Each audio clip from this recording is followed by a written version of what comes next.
And I now invite the Secretary General of the United Nations, His Excellency António Guterres, to address the meeting.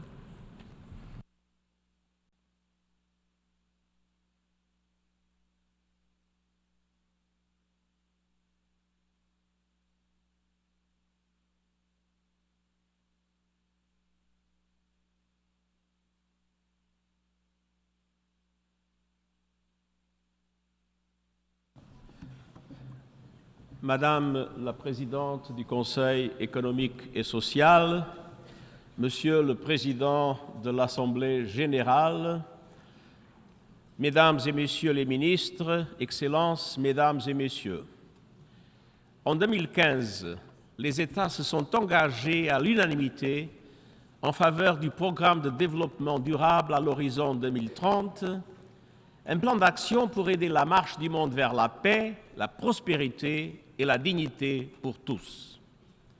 Aujourd'hui, cette promesse est en péril. À mi-chemin de l'échéance de 2030, le monde est terriblement mal parti. L'édition spéciale du rapport sur l'état d'avancement de la réalisation des objectifs de développement durable dresse un tableau très sombre. Il montre la faiblesse et l'insuffisance des progrès réalisés pour une bonne moitié des cibles de développement durable. Près d'un tiers de ces cibles sont au point mort ou enregistrent une régression. Les émissions continuent d'augmenter. Les inégalités béantes persistent. La faim atteint à nouveau les niveaux de 2005. Et au rythme actuel, il faudra encore 300 ans pour parvenir à l'égalité des genres et près de 600 millions de personnes sont encore enlissées dans l'extrême pauvreté en 2030. Excellences, Mesdames et Messieurs, la pandémie du Covid-19, une crise climatique en pleine expansion, des conflits généralisés et les conséquences de l'invasion de l'Ukraine par la Russie ont entravé des progrès fragiles et limités. Mais soyons clairs, bien avant ces bouleversements, notre monde n'était déjà pas bien engagé. Le manque d'ambition, le sentiment d'urgence et la solidarité ont fait défaut dès le commencement. Il en va de même des financements. De nombreux pays sont au bord du gouffre financier. Le déficit annuel des financements des objectifs de développement durable est désormais estimé à 4,2 trillions de dollars contre 2,5 trillions avant la pandémie. Les promesses faites en matière d'aide internationale au développement et de financement de l'action climatique n'ont pas été tenues. Les gouvernements croulent sous les dettes. Les pays en développement devant faire face à des coûts d'emprunt très élevés. Et 50 des pays sont en défaut de paiement auprès de l'être sans qu'aucun système efficace d'allègement de la dette ne soit en vue. Excellencies, this is the high-level political forum, and the world is crying out for high-level political action. Action to make the Sustainable Development Goals a reality for everyone, everywhere. Without it, the 2030 promise is in danger of slipping away, sowing disillusionment, mistrust, and resentment, imperiling the planet, failing women and girls, and denying opportunity and hope for millions of people. In our dangerous and divided world, no country can afford such an outcome.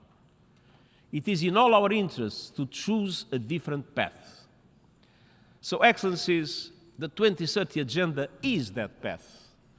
It is a route to bridging divides, restoring trust, and building solidarity. And I urge every country to make 2023 count. Lay the ground now for coordinated efforts to get the Sustainable Development Goals on track by making most of the Food System Summit stock-taking, the Climate Ambition Summit, the 3 House meetings, the preparatory meeting for the Summit of the Future, the G20, the annual meetings of the Bretton Woods institutions, COP28, and, of course, above all, the SDG Summit. Specifically, I urge every government to come to the SDG Summit with clear plans and pledges to strengthen action in their countries to 2030. We need ambitious national commitments and interventions to reduce poverty and inequality by 2027 and 2030. And clear policies, investment plans and partnerships to drive progress across major SDG transitions. And we also need the SDG Summit to re-energize civil society, businesses and others to throw their weight behind the goals, strengthening the global movement to deliver. I welcome the engagement and moral voice of young people and civil society here this week, and I urge you to continue to fight for the SDGs. Above all, we need the SDG Summit to send a clear message from world leaders through a strong political declaration. As the negotiations are now in the final days, I urge each and every delegation to show flexibility and ambition so that together we rise to meet the moment. We need a political declaration that renews and revitalizes the SDG promise, that lays a path for faster progress on key SDG transitions from social protection and jobs to energy, education, and more. And that sends a clear signal on finance by demanding urgent action to deliver the SDG stimulus and by paving the way for much-needed reforms of the international financial architecture. Why? Because finance is the fuel that will drive SDG progress.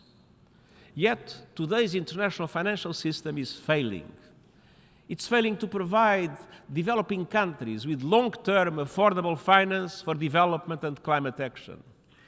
And it's failing to provide those countries with a safety net in the face of shocks.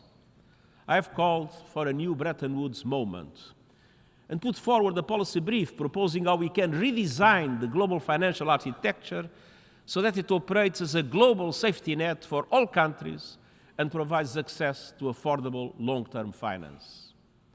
At the same time, we can and must act now to provide immediate relief to developing and emerging economies.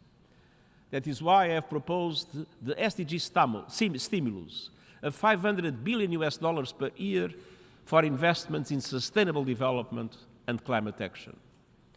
We need a massive surge in finance, including through increasing the capital base of multilateral development banks, and through changing their business models so they leverage far more private finance at reasonable cost to developing countries. The SDG stimulus also calls for action on debt, urging leaders to establish a timely and effective debt relief mechanism that supports payment suspensions for countries facing severe shocks, longer lending terms, and lower rates. And it calls for an expansion of contingency financing for countries in need, including through rechanneling the special drawing rights, or SDRs, including through multilateral development banks to multiply their effect. And this all can be achieved now, if there is sufficient political will. We need meaningful strides in the right direction by the end of 2023. So I'm urging G20 countries to set a time frame this year to establish a new debt resolution mechanism, and developed countries to honor their commitments on climate finance, deliver the promised $100 billion this year, replenish the Green Climate Fund, and double funding for adaptation. This cannot wait. Excellencies, every one of our SDG goals demands that we accelerate climate action. The World Bank estimates that up to 130 million people could be pushed into poverty by 2030 because of rising temperatures. Already, now, today, wildfire smoke is choking people across North America. Lack of food is taking lives in the Horn of Africa. Floods and hurricanes are destroying homes and wrecking livelihoods around the world. All these when temperatures have risen 1.1 degrees Celsius. Yet, current policies are taking us to an increase of 2.8 degrees, and this is madness. But it's not too late to change course. Limiting the rise in global temperature to 1.5 degrees is possible if the world takes a quantum leap in climate action together. To achieve this, I have proposed the Climate Solidarity Pact, in which big emitters make extra efforts to cut emissions and wealthier countries support emerging economies to do so. And I have put forward an acceleration agenda to supercharge these efforts. This asks countries to accelerate their net zero timelines in line with the principle of common but differentiated responsibilities and respective capabilities and in light of different national circumstances. This means developed countries committing to reach net zero as close as possible to 2040 and emerging economies as close as possible to 2050. And it asks them to take concrete steps to phase out fossil fuels, to deliver climate justice, and to accelerate a just transition and the renewables revolution. We must show that we are serious if we are to rebuild trust between nations. By the end of COP28, I count on all G20 leaders to have committed to ambitious new nationally determined contributions. And I urge all parties to ensure that COP28 operationalizes the Loss and Damage Fund. Excellencies, we face a bleak picture with challenges at every turn. But as we cross the halfway mark to 2030, one overriding truth stands out in my mind. Change is possible. Backsliding is not inevitable. Poverty, pollution, and gender inequality are not preordained. They are trends that can be reversed, problems that can be solved, tragedies that can be averted, lives that can be saved. And together, we can deliver. Let's make this year count. Let's keep the promise, and I thank you.